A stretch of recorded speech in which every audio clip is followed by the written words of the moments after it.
Now here's one topic that's been discussed time and again, the big sales versus marketing war that exists in almost all companies. While salespeople often accuse marketing of being too out of touch with the evolving needs of the market, marketing blames sales for thinking too myopically, only looking at short-term benefits. The outcome of this constant friction and bickering is that both departments work in silos with little or sometimes no communication with each other. Khushbu Patodia dug deep to get to the root cause of this divide and spoke to a variety of experts on whether sales versus marketing can ever become sales and marketing. Take it away. Sales sells, marketing spends. Sales is referred to as the sales force. Marketing is seen as the cost center. While the sales team only comes into the picture when a product has to be sold, marketing is the one that's at the helm of strategy and planning while the product is in its making.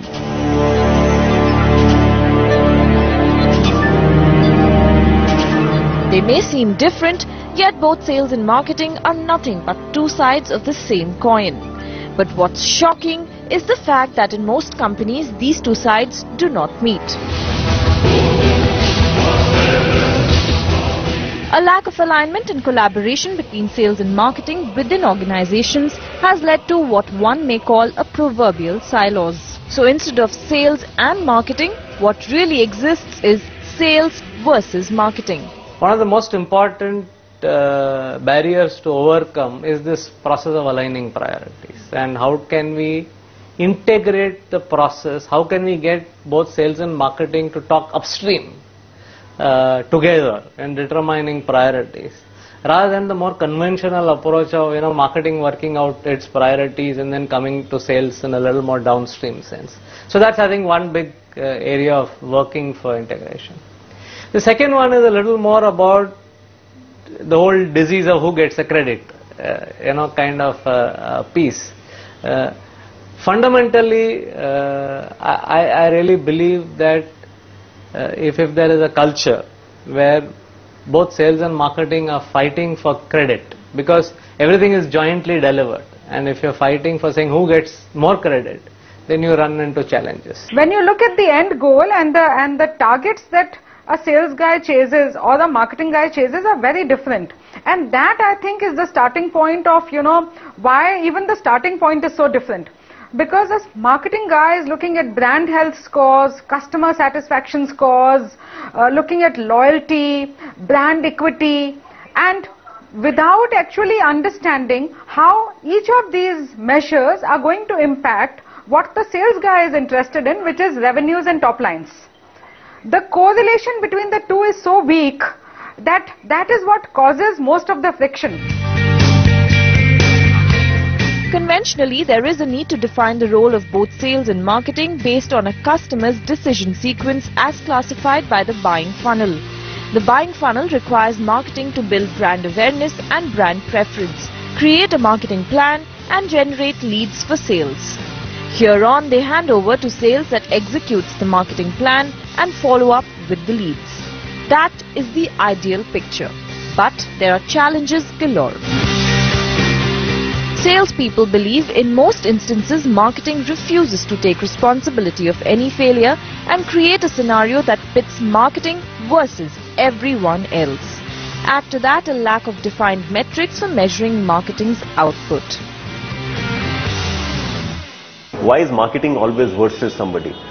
And the reason at times is because the marketing fraternity can get away by giving examples of we are into building brand equity, we are into building long term, don't look at my solution in the immediate term context. But the reality is that you are here to sell your brands profitably. And I think somewhere the metrics for marketing measurement are still a bit rudimentary. I don't see that, while for any other measure, for any other discipline of the organization, the measures are much more clearer. But I think the marketing institution has not really worked hard enough to develop such clear metrics. In spite of all the differences, companies believe that brand health is as much a marketing person's challenge as a salesperson's challenge.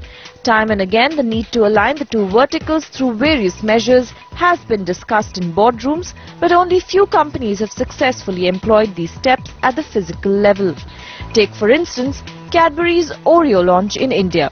Being a category that requires a large distribution width, something Cadbury currently lacks in the country, they adopted the multiplicative strategy by early alignment of both sales and marketing at the planning level.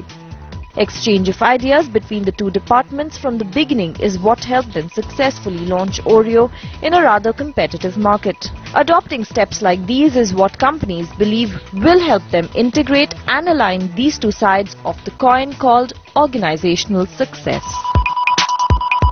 The CEOs of the organization need to understand the relevance, the importance, and the sheer need that marketing is an investment and not a spend. The second thing that needs to be done is, of course, you need to walk the field and have a direct interaction with the customers. That's the most important thing, because most of your demand generation and need creation activity should be done with the real feel of the market and a real feel and real pulse of the customer, as against relying on a lot of secondary data and research. They hardly communicate, they sporadically perform, but the one thing they do with consistency is complain. With time, companies are realizing that until and unless the end goals of the two are tied with the same thread, sales versus marketing,